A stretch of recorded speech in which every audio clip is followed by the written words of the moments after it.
እንተኛ ስልሽ እንተኛ፣ አንቺ እዛ ትተኛለሽ፣ እኔ እዚህ እተኛለሁ። እሺ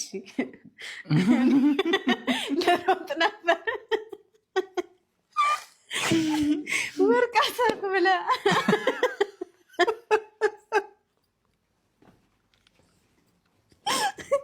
ታታልለኝ።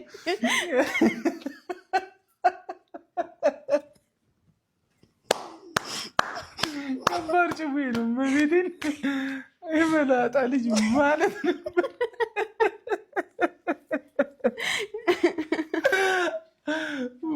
ወደ ፈላጭ ወርቅ አሰርኩ ብለህ ሊበላ ማሪ ወለላ ሊበላ ብለህ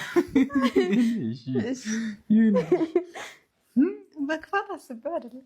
እኔ ነኝ ያሰብኩት በክፋት። ኧረ ጉዴ! ጠጣ አሁን ዝም ብለህ። እኔ አልጠጣም። ከጠጣሁ ብዙ ላወራ ነው። ይቅርብኝ። እኔ እስካሁን አልቻልኩም። እግዚአብሔርን መጀመሪያ አላማርከኝም።